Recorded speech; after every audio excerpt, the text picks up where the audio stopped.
And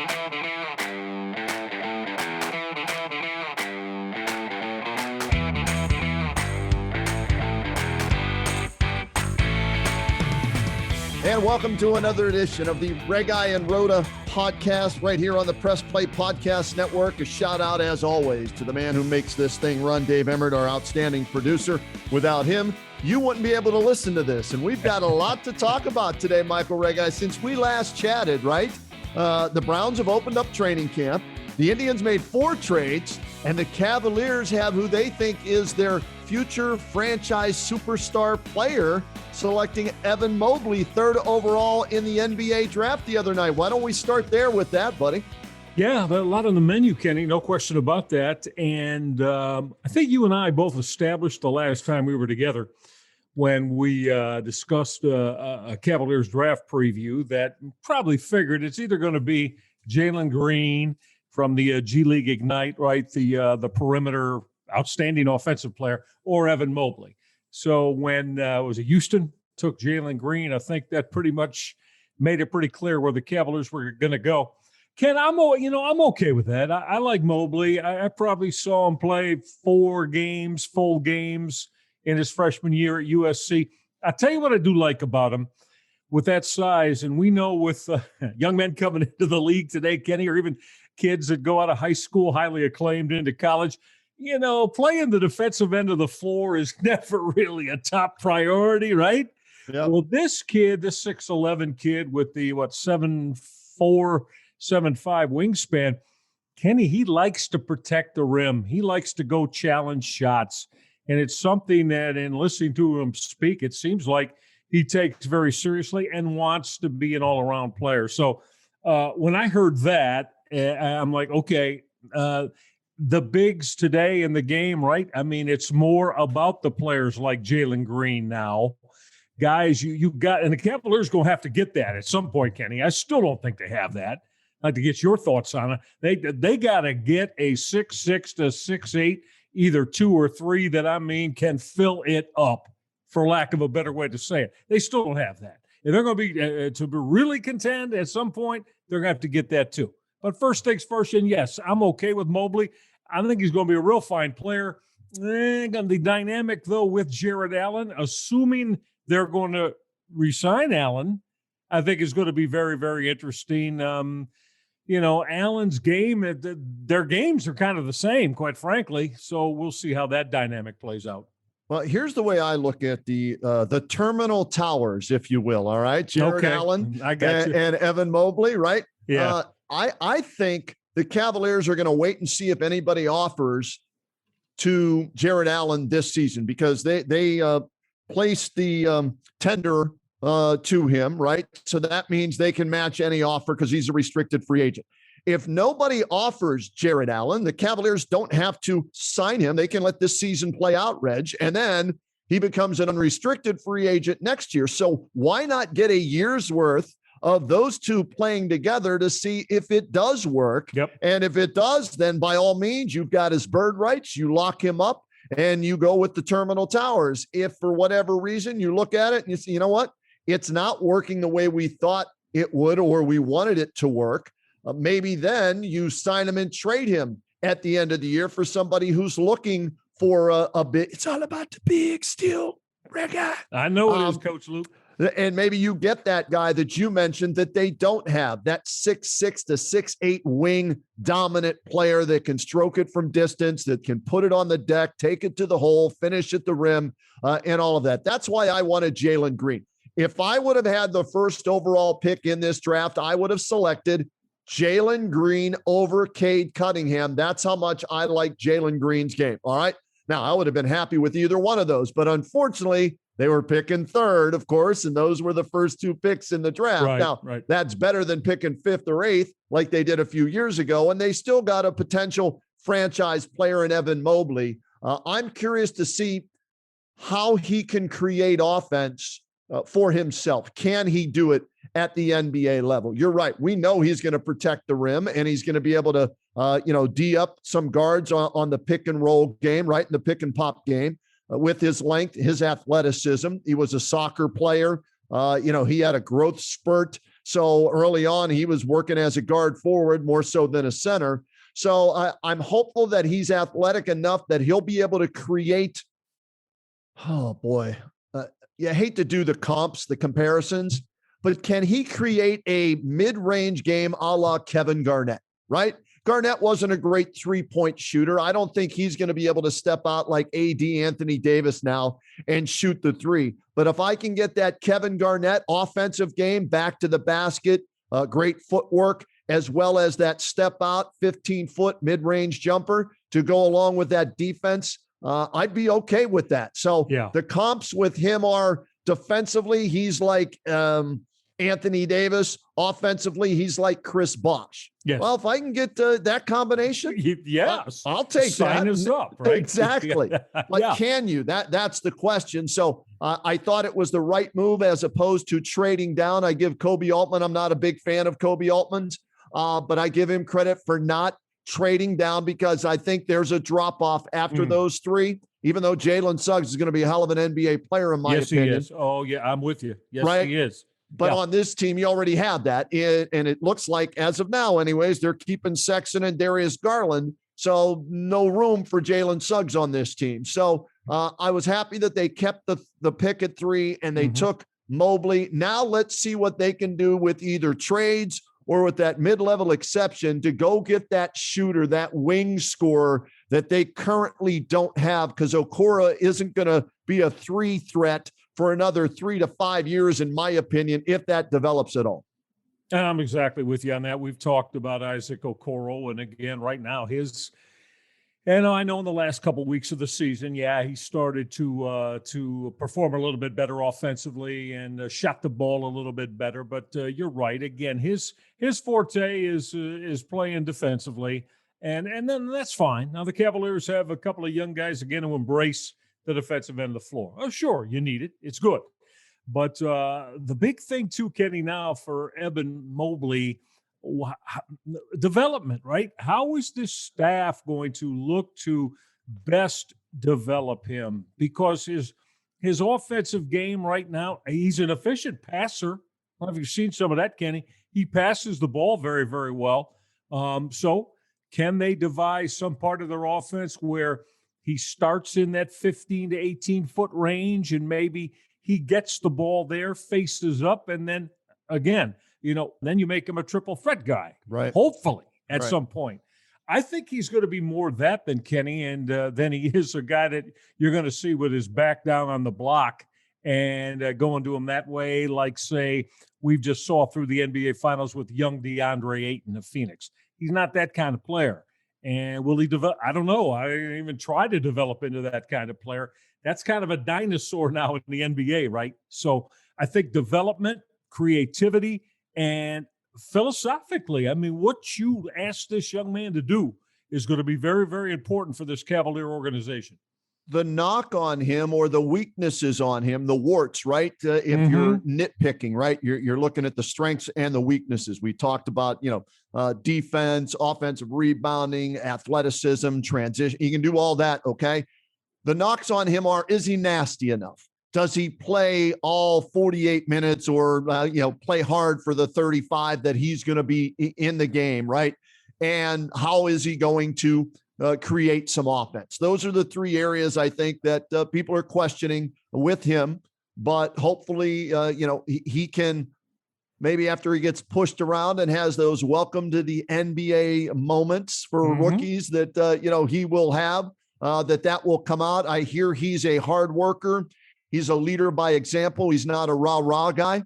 But hey, if you go out there and you bust your ass and you can challenge your teammates to do the same as the franchise player at pick number 3 overall, I'm fine with that, Reg. The one thing that I was disappointed in with Kobe Altman and the Cavaliers in what was supposed to be a very deep draft, even into the second round, Reg, is they did not move back into late first round or even early second round to get a shooting guard, because there were some guys out there that I really liked that I thought wouldn't be all-stars, but maybe could give you that knockdown, consistent outside threat that they didn't have as they finished dead last at 33% shooting from beyond the arc last year in the NBA. Now, some of the guys I didn't think would be there late in the first round, like a Corey Kispert. He went 15th to Washington, right? Yep. Another guy that I liked was Quentin Grimes. And yes, me too. I was just going to mention him. And the Knicks wound up getting him. They pushed it all the way back almost to the beginning of the second round. Yeah. I agree with you. And I know you were a big proponent of that. And you've been mentioning that, whether it's been on your radio show or just in conversations you and I have had about again, yeah, there's an opportunity here to go. You should be able to come away with a second player that shows enough to be able to, on this team, on a non-playoff team, to come in and help you come in and maybe show you that he can fulfill some of those things that you're missing. I'm with you 1,000,000% there. I do not understand why they were not able to be successful in pulling that off. And again, even if it was the second round, that's fine. Again, there were guys who went in the second round that I would have liked to see on this Cavalier squad. I thought the Nets did a great job sitting there at 27 and taking the guy I really liked.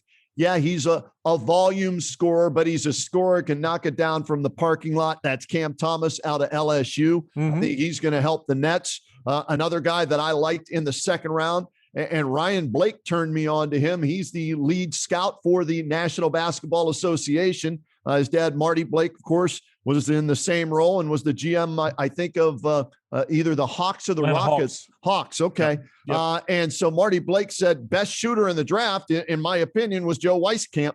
Of Iowa? From Iowa. 6'6", showed out well at the NBA camp, had 26 in a game, showed better athleticism than maybe we saw at Iowa. So I looked where he went, Reg. 41st to the Spurs in the San Antonio Spurs in the second round, right? Miles McBride out of West Virginia, another second rounder that's a shooting guard that they could have and the Knicks targeted. got him too. They took both their two guys you mentioned. The Knicks got in the second round with Tom Thibodeau. Yeah. I mean, so again, there were opportunities there. You're exactly right, and a little bit dispiriting that Kobe Altman didn't grind a little bit and do some of this.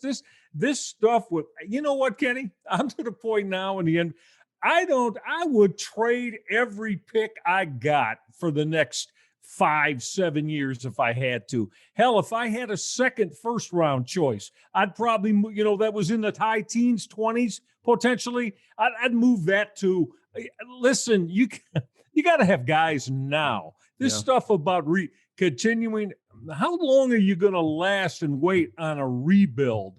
Again, I'll be honest with you. You know how I feel about it. They got to make playoffs this year.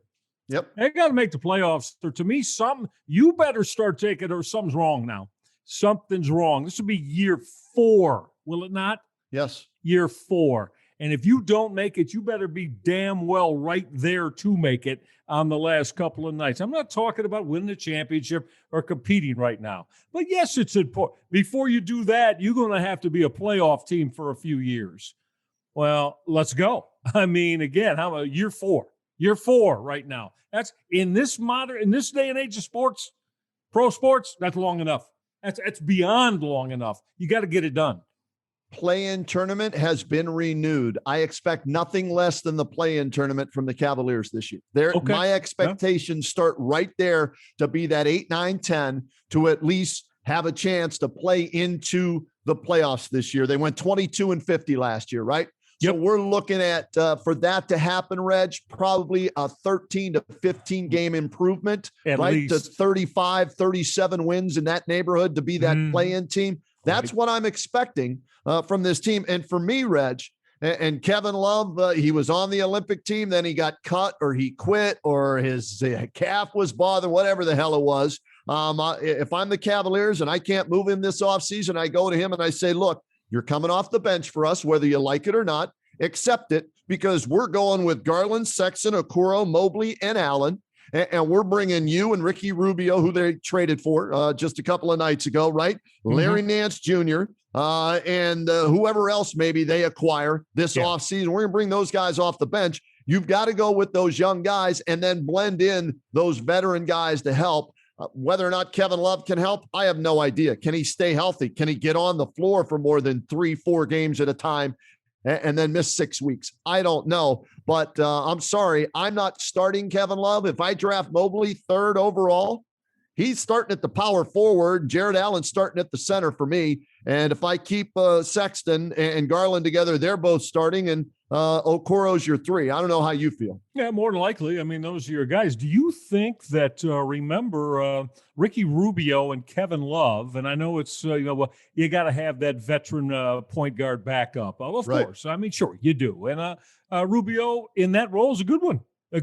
But do you think, Kenny, because remember, he and Love shared a lot of younger days time together with the Minnesota Timberwolves. And I don't know, maybe they feel almost like, in addition to being a backup point guard, is Ricky Rubio going to handle the role of psychiatrist for Kevin Love to try to keep him together between the years too? I mean, because with Love, and again, I'm not diminishing or making fun of or making light of any issues that, he may have emotionally, mentally, psychologically. I'm not doing that. But I'm saying he and Rubio had success together when they were young players. Maybe that's part of it with Ricky Rubio and to team him back up. With Kevin Love, just something, I think it's worth thinking about. It's a possibility anyway. It's a good second unit, right? You start Rubio at the point guard and Love at the 3-4, whatever it is, or even the 5. Sure. At times, maybe you take Allen out and play Love at the 5. With Garland moving to shooting guard and Rubio moving to point guard, right? That's if they keep Colin Sexton, that's a big if here. Well, that's right. And again, are we assuming they're definitely going to extend Jared Allen? What would it be, Kenny? Wouldn't it be 105 to 110 mil? In that vicinity, right in there. Yep.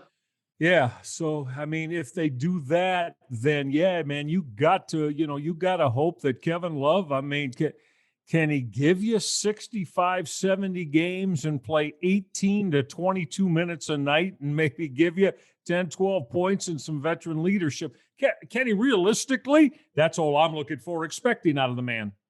I don't know how you feel about it, but to me, that's about what it should be. Yeah. He'll be the highest paid 6th or 7th man in the league. But if you can at least get something for that $30 million, price that he's costing you right now, you take that. So I don't know if they just cut ties with him and eat the money, if they work a buyout, if they do a 5 and waive, which means you spread out the $60 million over the next 5 years, which hits at $12 million a year for you. If you want to try that, that's fine too.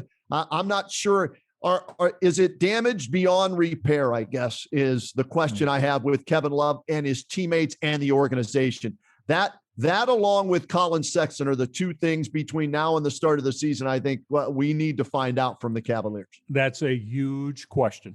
And it is the main question when it comes to Kevin Love. And then you bring up Colin Sexton. So my biggest thing with him, yes, he's shown that he can go get his points as the guy that's expected to do that on a bad basketball team, Ken, right? A non-winning team.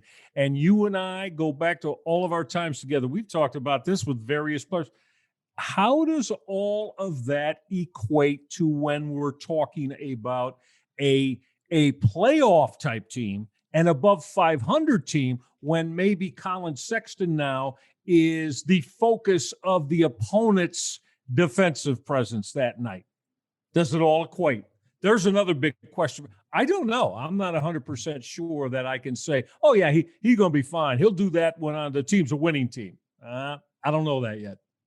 Yeah, I'm with you on that. I think he's better suited for a 6th man coming off the bench, instant offense, Jordan Clark style, and on a good team. I don't see enough in him where I would trust him with the game on the line. You hear all those rumors about opposing teams and players poking fun at the Cavaliers because, he's such a ball hog and he doesn't pass the rock to those guys. Yep. He's got to get his 24, 25, whatever it is a night. And we've brought this up before. The USA select team, they didn't take Colin Sexton. They took Darius Garland. And that means respect to Garland and lack of respect, in my opinion, to Colin Sexton. Yeah, absolutely. It tells you a lot, no doubt about it. So these are all going to be things that are going to, the Cavaliers organizationally, they're going to have to find a way to answer all these questions that you and I are bringing up for that success we talked about for them winning to be able to be reality. All right, Reg, before we get to a break here, we're both thumbs up on Evan Mobley at 3, yes, right? In that situation, It was a good pick. We just need some outside shooters and a wing threat somehow, some way with that mid-level exception or via a trade if it involves Sexton, Love, or whoever, right? That's right. Exactly. Just don't tell me it's Jetty Osman. And on that, I think it's time to go to a break. When we come back, Michael Regai and I will take a look at what the Cleveland Indians did before the trading deadline, and it was a lot, but did they get enough in return? And what's up with Terry Francona's future, maybe, with the Cleveland Indians? We'll talk all about that and more when the R&R podcast continues here on the Press Play Podcast Network.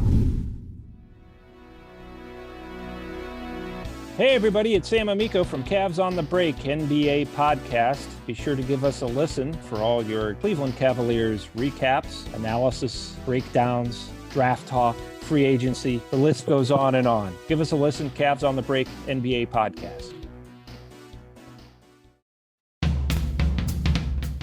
Hello, this is Don Mike Mendoza, the host of the Producing While Asian podcast.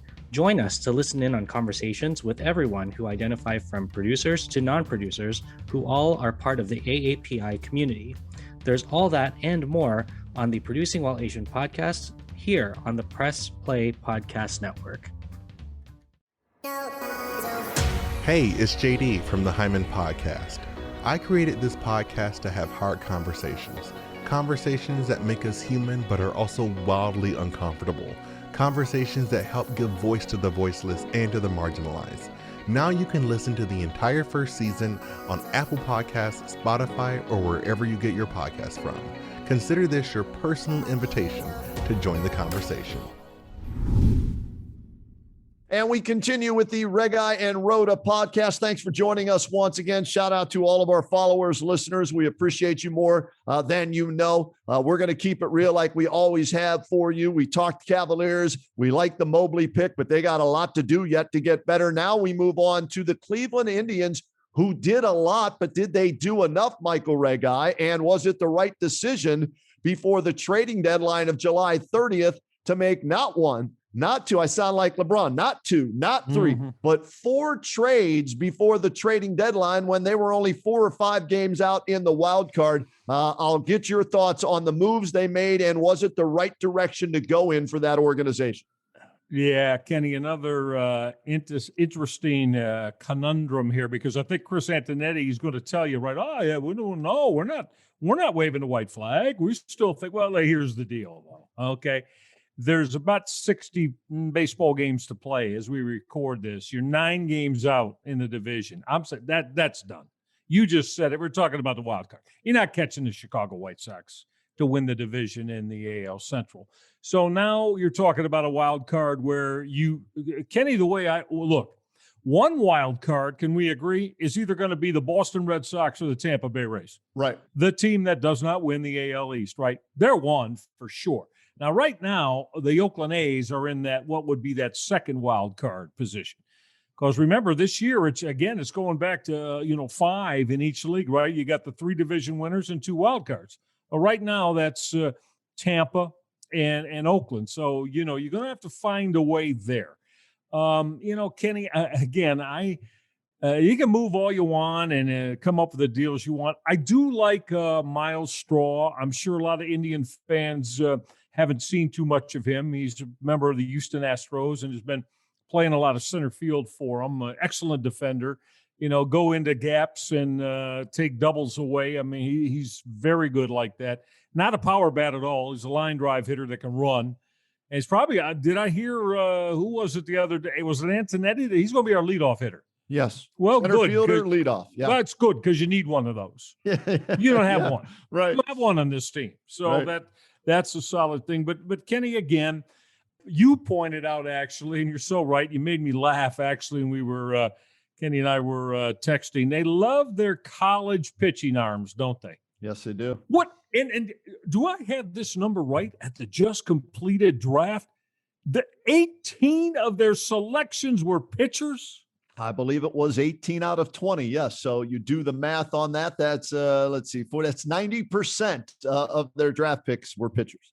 Hey, listen, I get it. I get it. You got to pitch. You got to pitch successfully to win, and that's something the Indians have done a real nice job of. But come on now.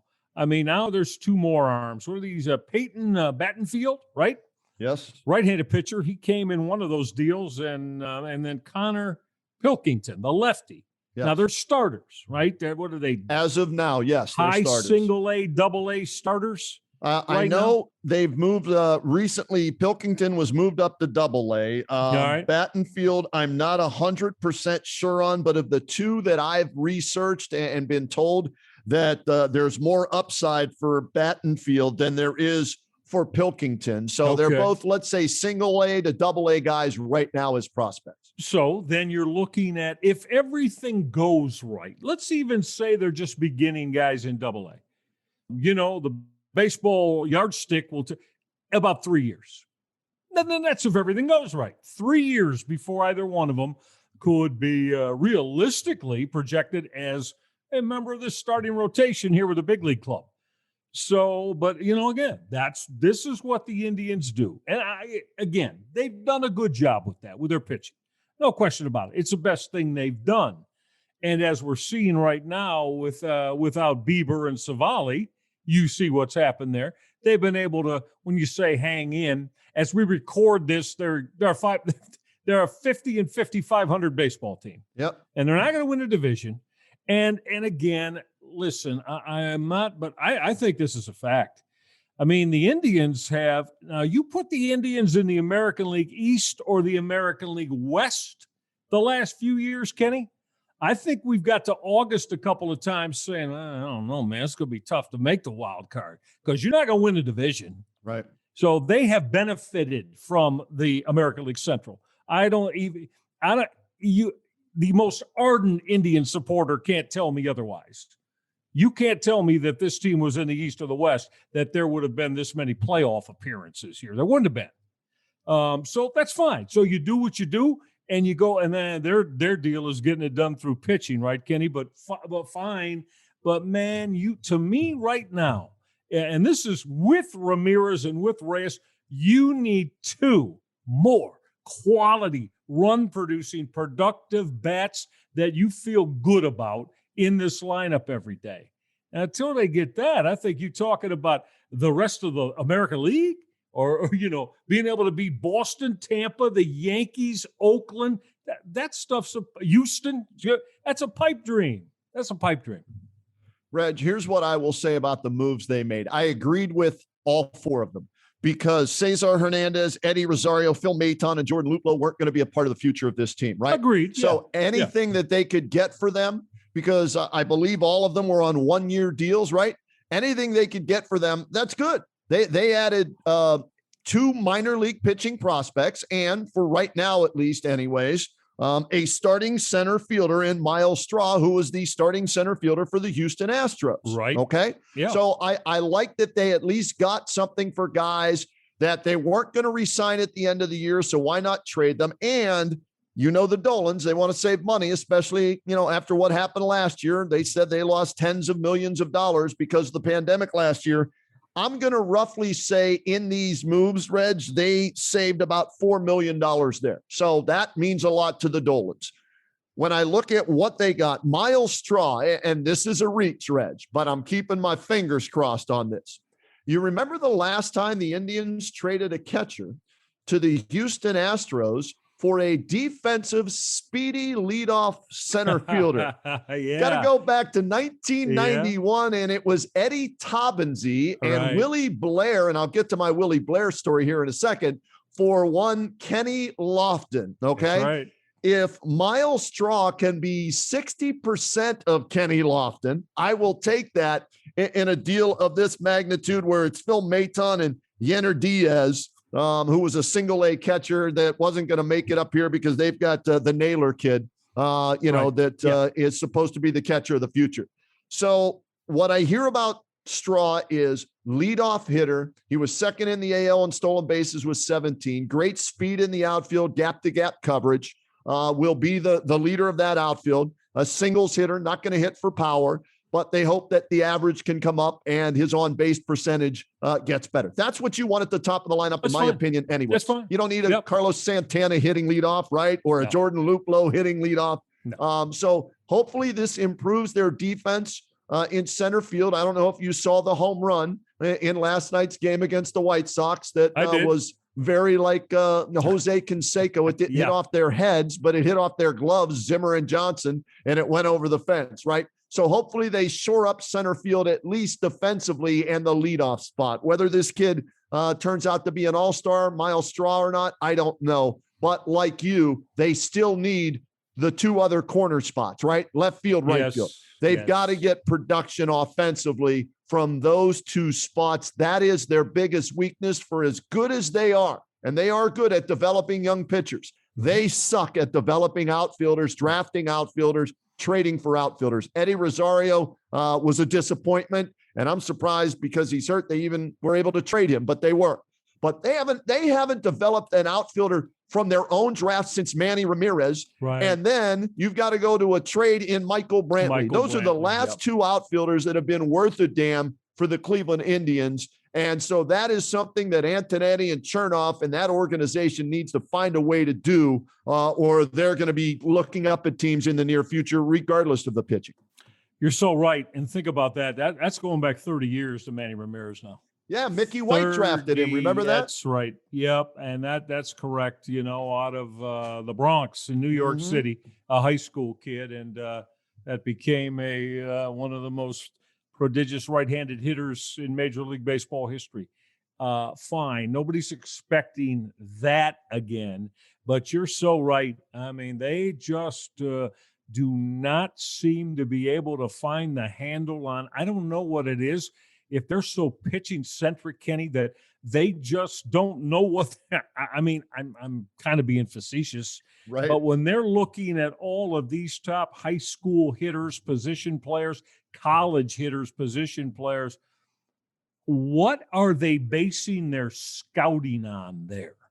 Because it is really disheartening that they are not able to go get bats in this organization as they draft. So I don't know if it's something they got to take if they are so pitching dominant that they just have lost their way with position players, because again, we're talking about outfielders and that really stands out sore thumb wise. But again, I don't see where they've made a lot of real strong picks that has turned into, what you need. I mean, when you're getting a high school player, you got to, that's probably 5 to 7 years, or you're getting a high school senior as an 18-year-old kid, and even college player 3 years later, maybe you're hoping 4 years for him. But it's been a failure with position players of late, Kenny. It really has. Rich, I'm just pulling it up right now so we can throw some names out there, okay? And let's go back to arguably one of the better picks they made, 2008, Lonnie Chisenhall. Now, he was a third baseman, but at least they got something out of him. He never, became an all-star, right? I don't think he did even for a year. But then you look at, Francisco Lindor in 2011. That's been the one they hit on, right? Yeah. He lived up to the expectations and then some. Then they went outfielders the next 3 years.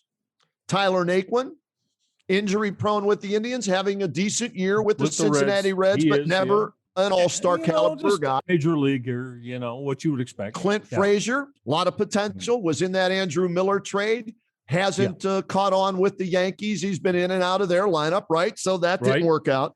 Bradley Zimmer, in and out of the Indians lineup, has been hurt. So 3 years in a row, they took first-round picks on outfielders 13, 12 Naquin, 13 Frazier, 14 Zimmer. And none of those panned out, Reg. Then you look at Mike Pappy. I have no idea where he's at or what he's doing in 2014.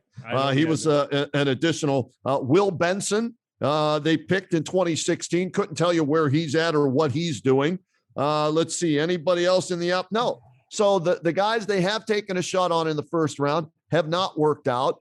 The guys they've traded for, the Daniel Johnsons and some of the other guys they've traded for, that hasn't worked out, at least to this point. Eddie Rosario signing him hasn't worked out. So they've got to find a way. I don't know, go rehire Mickey White. I think he's still with us. If he is, go find out, who he's scouting for right now and bring him back and say, go find us the next Manny Ramirez so we can put him out there in right field, because it is the biggest weakness on this team as I look at this, franchise moving forward as the Guardians starting next year. Right. No doubt. And it's going to have to get rectified because, again, like we just said, that's fine. You can say, but in this day and age of Major League Baseball, yes, pitching is always going to be at a premium. Nobody's trying to say it isn't. Nobody's trying to say the Indians haven't done a very solid job there. But you got to have some big boppers now. You got to have some guys that can crush the baseball. And you got to have multiple guys in your lineup these days, Ken. I mean, because if you don't, that's going to show up like big warts, and you'll not win. You're not going to win championships. You may be able to find your way to the playoffs here. And again, I'm sorry, I'm one of those guys. The Indians, to me, again, they should be very, very pleased with being in the division they're in the American League, because it's helped them considerably in getting into postseason play. So outfield, definitely an area they need to address next year. Will they need to address the managerial position next year, Reg? For the second straight year, he's going to miss a lot of games. It was just announced Terry Francona will miss the remainder of this season. He's got numerous health issues he needs to get taken care of. First and foremost, he's going to get hip replacement surgery here in the not too distant future. And then with his ankle injury that he's been wearing the walking boot on, they're going to put a rod in his leg down there as well, 5 or 6 weeks after the hip surgery. And he's just not been healthy the last 2 or 3 years. And God bless him. Get well, Tito, one of the best managers in the game. I think one of the reasons they're around 500 is because he's done a nice job this year to keep them in it, along with the division they play in. But Reg, I mean, can they count on Terry Francona next year to be the manager of this team? Or do they start having to look at moving Terry maybe to the front office and pick a new manager moving forward for, like I said, the Guardians starting next year? Unfortunately, no, they can't count on Terry Francona to continue to be able to manage. I mean, last year he missed a week, and then, of course, Santos Alomar took over, and then he came back and missed the final 46 games, I believe it was, of the somewhere in there, 45 to 50 of the regular season. Alomar, I know he went 28-18 as their acting manager, but it's going to be very difficult for, I think, the Indians now to feel good and project that, because of the myriad of physical and health issues he's had, that you would feel good about if you're the Indians, whether whether it's Paul Dolan or Chris Antonetti, about, because this is happening now year after year, and it's tough, but it's something I think they're really going to have to go full force and take a look at. And I'm not sure there's a real strong resolution in the Francona camp that would favor this for him to continue, Ken. He mentioned yesterday, I heard the press conference, that he's talked about it with Antonetti and Chernoff, saying, look, if this is going to be an issue, I understand, moving forward. And they told him at this point, it's not. Let's get through this season, into the off season, see how you do, and go from there. They want him back. I hope he's back, to be honest with you. Okay. I want him to get healthy. And I give them credit. First and foremost, health over anything else. If you don't have your health, you don't have anything, right? So he needed to do this. So this was the right move on a team that's not going to make the playoffs in both of our opinions. So go get this done, get healthy, look towards next year. We don't know if Bieber's going to pitch again this year, right? Savali's still out. We don't know what's going to happen with him. So they're building towards next year. So get Terry healthy, hopefully for next year. But if not, you better have a plan B lined up as to who his successor would be. And you and I were talking off air before we started this podcast about, okay, is Sandy Alomar the guy to take over for Terry Francona? And why wasn't he picked again, this year to replace Terry? And I talked to some people, Reg, and I'll just read you some things that I was given. Sandy, how can I say, Sandy didn't push to be the bench coach, I guess, this year. Okay. When they were looking for a bench, he just wanted to be first base coach and the catcher's coach this year. And so normally the bench coach, if the manager is out, elevates to the manager. And so that's what happened in this case. And that's why supposedly Sandy wasn't tabbed this year to be, Terry's replacement. Would he be considered for his replacement in the future if it meant the permanent job? I think he would be in consideration. I know Santos turned down some interviews this past year for a managerial job. So maybe the one he's waiting on from the get-go, from the start of the season, from when Terry does decide to move into the front office, maybe it's the Indians' job and only that. Your thoughts there? Yeah, I don't know. And I'm beginning to wonder, too, is there anything? We don't know. I haven't heard it, but is there anything where the Indians now feel, of course, I mean, this guy was a, six-time All-Star as a player. He's been a fixture of this organization, behind the plate as an All-Star catcher and as a coach, and the little time he's gotten as a manager. Have they now made a decision that maybe he's not their cup of tea as their next manager, Kenny? I don't know that. I'm going to try to see what I can do too, to see if there's any basis to that, or if that's not the case at all, maybe. But I don't know. To me, I'm not there every day, but I'm going with Alomar here. And this is nothing disparaging against DeMarlo Hale. I know DeMarlo, he was with the Orioles organization back for a little bit, when I was there. So I know him. But I just, to me, you got to go with Alomar here.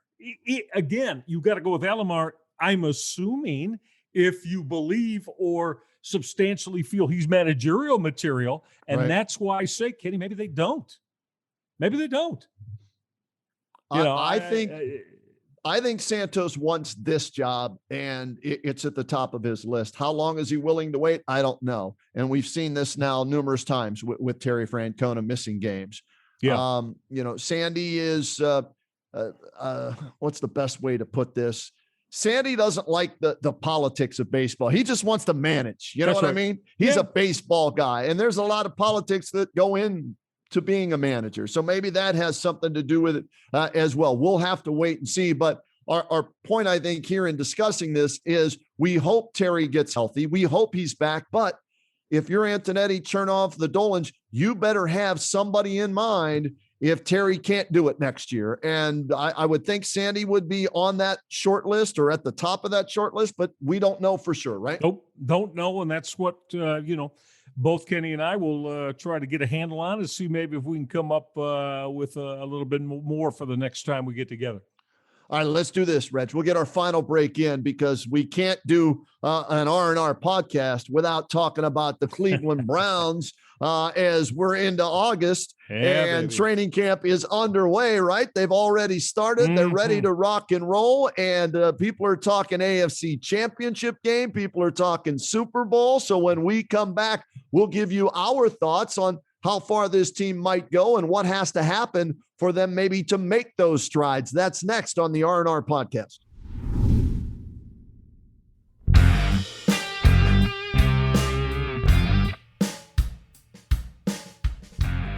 Hey, I'm Jason. And I'm Gary, and we love ball cards. And if you love ball cards too, good news. You just found your new favorite podcast.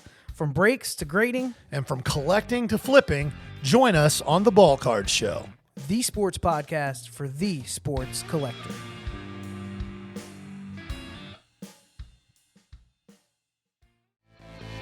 Looking for new insights on the Cleveland sports scene with a unique side of Cleveland sports history? Then you found the perfect podcast. I'm John Sable. And I'm Scott Sable, and we're hosts of the Sable Brothers on the Baseline podcast, a podcast about Cleveland sports, but not your typical podcast about the land's sports teams. Join us as we embark on a journey of sharing a unique and historical side of Cleveland sports history with the help of some former Cleveland sports stars and other historical figures. All right here on the Sable Brothers on the Baseline podcast, part of the Press Play Podcast Network.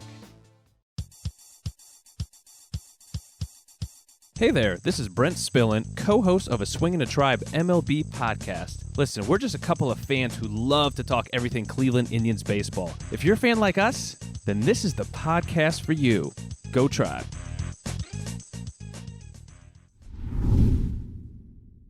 And welcome back to the Regi and Rhoda podcast here on the Press Play Podcast Network. Hey, if you haven't subscribed already, please do. Go to PressPlayPodcastNetwork.com and subscribe so you get all the information as to when our next podcast is coming out, any other news and bits of information. And we promise the trick bag punks that by the end of August, we are going to involve you, Michael Regi. We're going to involve the TBPers by the end of August in our podcasts moving forward.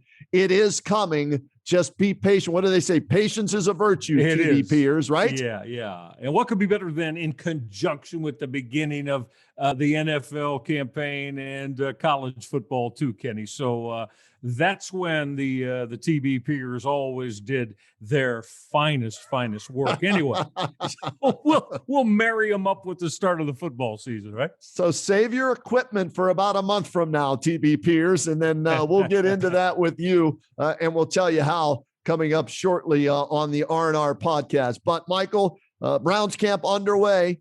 High expectations for numerous reasons. 11-5 regular season, playoff win last year. Same head coach, same front office, same quarterback, upgraded the defense. Is it unfair, the expectations and the hype that this team is getting, or do you say no? This team on paper, they look like an AFC championship contender and a Super Bowl contender. Your thoughts? Hell no, it's not unfair. I mean, it's the next order of progression. Quite frankly, this roster, Kenny, I've been going over them. And again, this is nothing Homer about me anyway. This roster checks all the boxes with you pick your 5 or 6 best teams, whoever you feel, all of you, 3-4 best teams. These top 3-4 teams in the NFL. Then go look at those rosters compared with the Browns roster. And I'm going to tell you, the Browns are right there with anybody that you could look at in the National Football League. So no, Kenny, it's not unfair. And if this doesn't happen short of just, as we've said before, I mean, as we know, there have been NFL seasons, God forbid, but there have been wrecked by just team injuries throughout the course of the year that have just basically taken away opportunities from the best of teams. Short of that, this Browns team, it's time to rise up, meet it, take those challenges and expectations. And Kenny, I mean, to me, I want to see them win the AFC championship at the least, which means what? Playing in the Super Bowl. Yeah, here's where I'm going to start, Reg. You've got to win your division to assure yourself of a playoff spot, right? Yes, home field too, which is nice. Yeah. So you get that first game regardless at home and your division champs, something they haven't done since Bernie Kosar was their quarterback, right? So it's been that long. So for me, that's where I'm going to start for this season. Win the division, beat the Baltimore Ravens, because I think it'll be a 2-team race between Baltimore and Cleveland for that top spot. But having said that, as my first goal, if I'm the Cleveland Browns, I need to go a step further than I did last year. At least a win and play that second game. Now, maybe you get a bye. And so that second game is the AFC championship, right? So Right. that's where I'm looking at progression for Kevin Stefanski, Baker Mayfield, Myles Garrett, and this team is win the division, secure the spot, not have to worry about getting in as a wild card, hopefully get home field advantage in your first game after a bye week.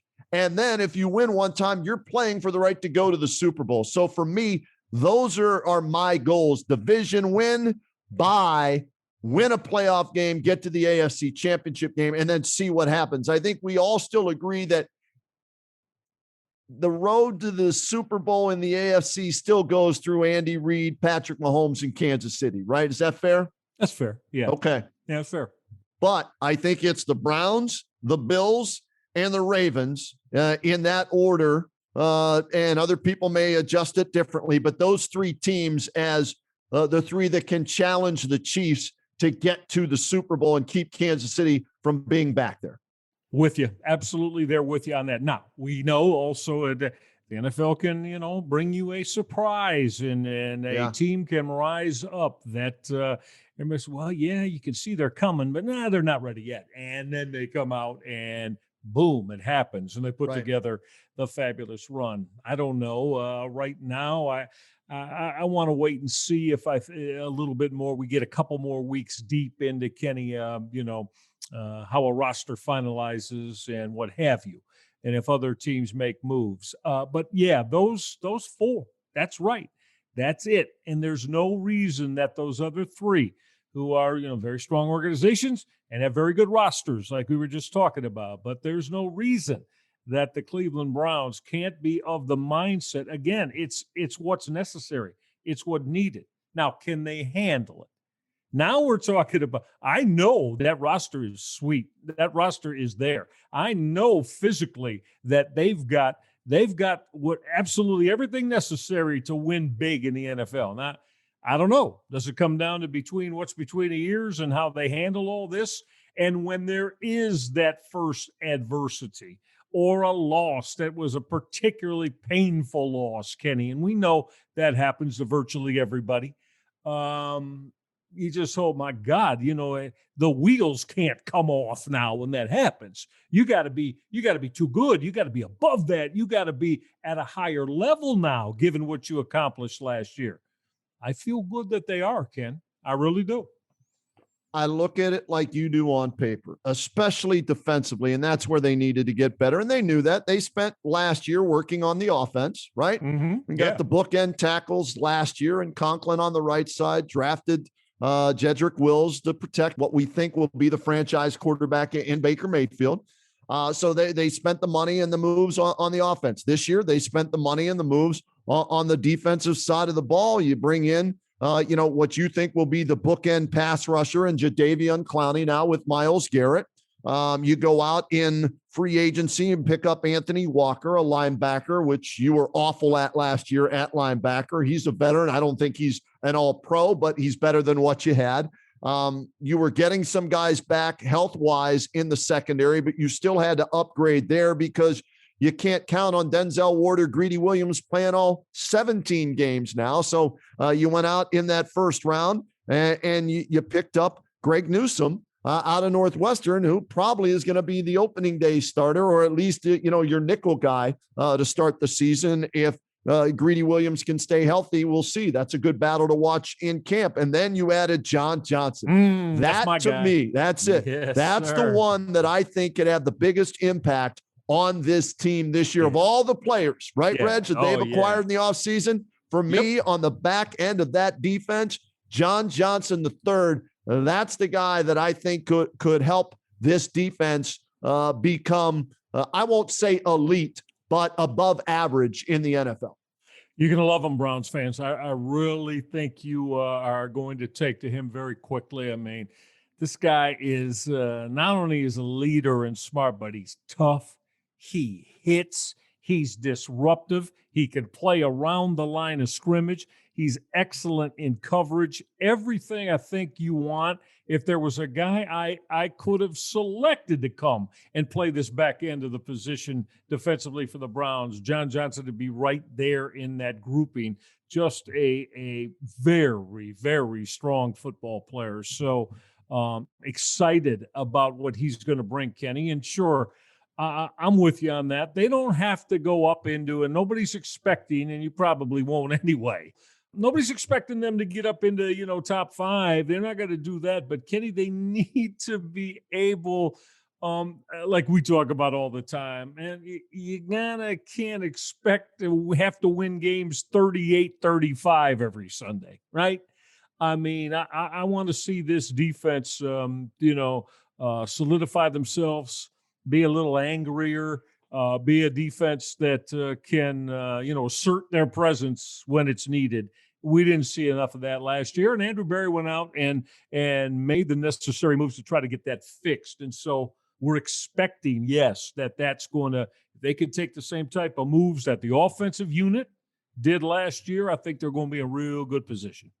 And the one guy we haven't mentioned that they added, along with Troy Hill and Greg Newsome and Anthony Walker and Jadeveon Clowney in the draft, because he's on the COVID list as we speak with this podcast, and that's JOK, right? Yeah, Jeremiah right. Owusu-Koramoah out of Notre Dame, who's that hybrid linebacker safety type that they feel they got another first rounder in the second round. So add JOK to that list of defenders that will upgrade this, along with getting Greedy Williams and Grant Delpit back, right?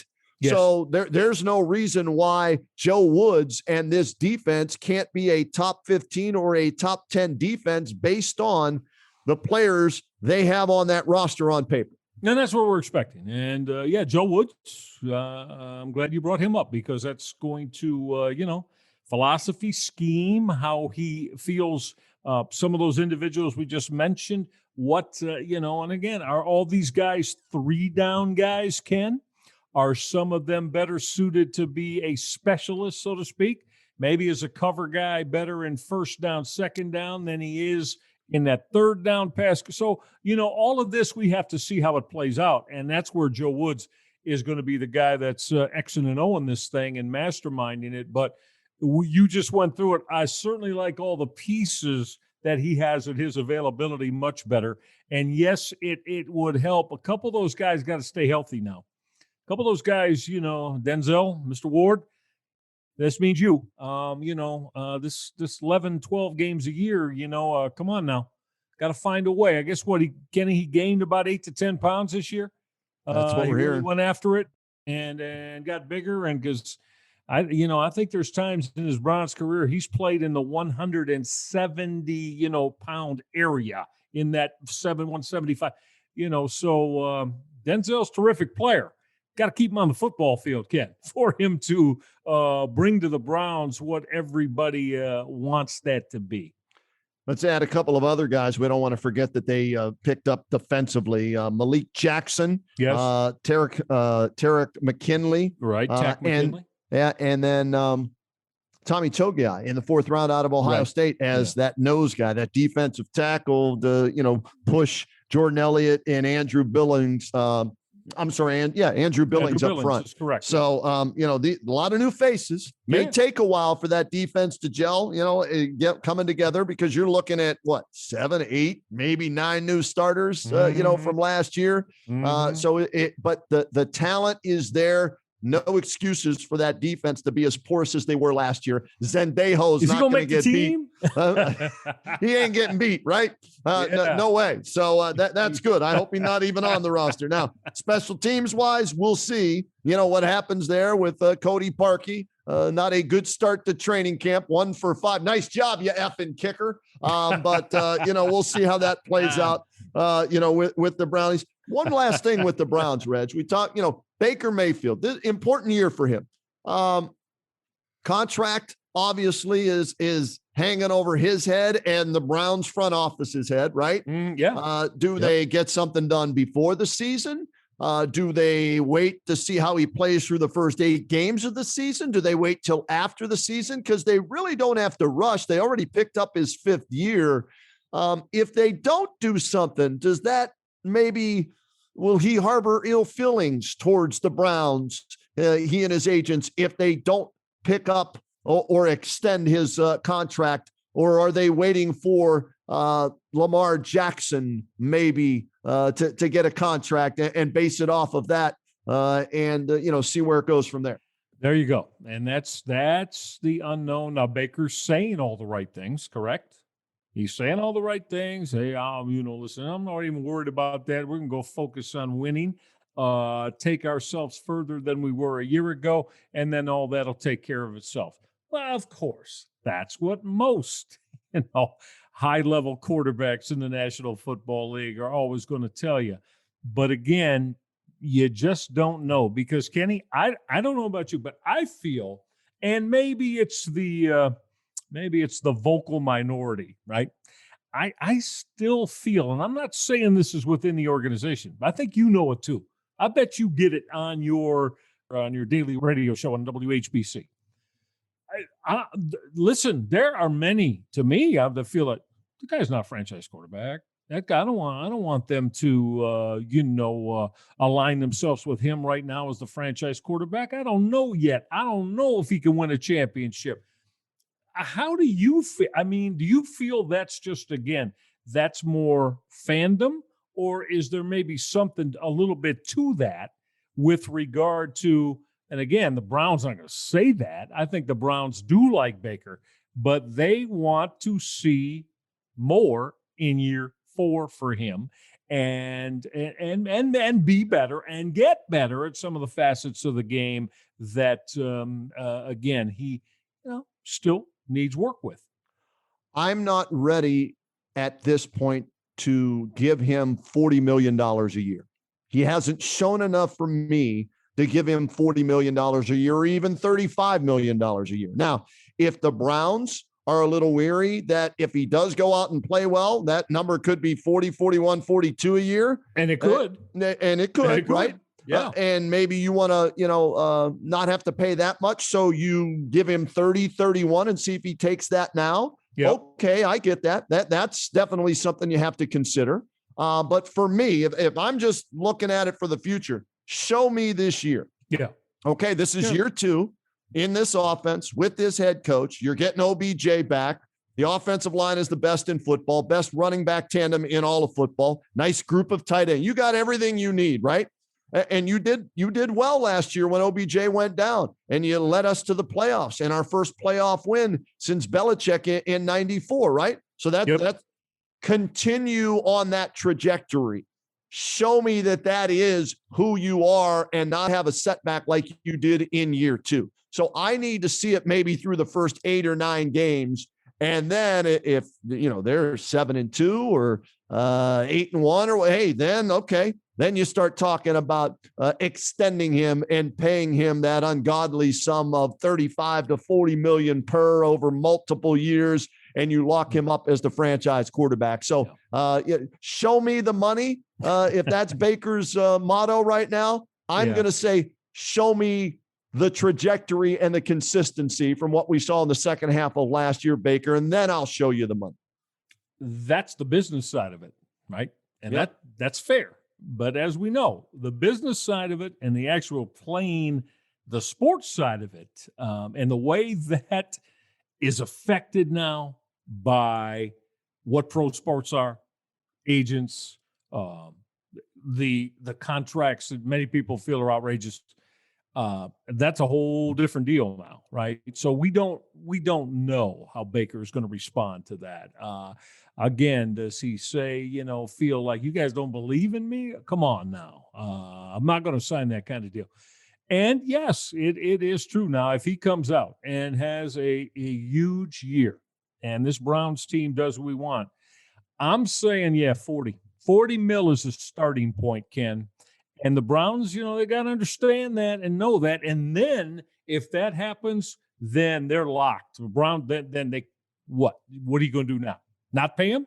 So, it's a decision for them. No doubt about it. Reg, if he gets them to the Super Bowl, I will gladly pay him $40 million. That means he has progressed and he's taken them to where they have never been, in the Super Bowl era. So if that's the case, then yes, you say, thank you. You've proven it. And we're going to reward you for getting us to the Super Bowl. But I still think Josh Allen taken 7th in that draft. Lamar Jackson, 32nd in that draft, right? Yeah. Still, I think the Browns and the front office, Andrew Berry and company, have done a fabulous job, by the way, to this point. I think they're waiting to see what those guys are going to get. And Lamar's been an MVP in the league, right? And won a playoff game. That's Josh right. won a playoff game like Baker did last year. So they're waiting, I think, on those dominoes to fall as well to factor in with Baker Mayfield. Absolutely. No question. I think that's absolutely 100% bottom line. And so it's going to be intriguing. Yeah. And you and I will be all over this as it goes along because there's going to be a lot to talk about with it. Yeah, we're going to be doing Browns post-game shows for you on the Red Eye and Rhoda podcast. So after Browns games, we're going to break it down, as quickly as we can to get it out to you, what we saw, good and bad, what needs to change or what needs to continue. Plus, we'll talk, obviously, college football and where that landscape is going with all the changes that might be coming forth with power conferences going to 16 or 20 teams and having only 3 of those or something, and the NIL, name, image, and likeness. So we've got a lot to get to this year. It's going to be a lot of fun with this Red Eye and Rhoda podcast with so many different things. Yeah. And you may get more of these, more frequency in the Red Eye and Rhoda podcast as we move into football season, right? Yeah, that's our goal anyway, at least a couple of times a week during the season, right? But with, as Kenny just said, the post game, usually on Sunday or after the game being one of them. But we know what when that football starts flying, man, there is a whole lot to say, and Kenny and I aren't afraid to say it. So you got to stick with us. In fact, I'll tell you, I think I'll just come out and say it. You need to start thinking right now. You don't need to go to the flagship station on the radio or any of the other sports stations, because I guarantee you, and Kenny and I will deliver on this. We're going to give you the best. We're going to give you the best on Browns coverage after games, guaranteed. So I feel that we've been doing that anyway. Both he and I have been doing that for years, in our insight in the game and about what makes this organization and how you as a fan relates to it, every day. Stick with us. We'll give you top notch. Guaranteed that. And the other thing we'd like you to do, subscribe to the podcast right now at the Press Play Podcast Network. You can go there on Twitter. Also, follow us on Twitter. We've got our own Twitter page now. It's at RegIRoda. REGHIRODA.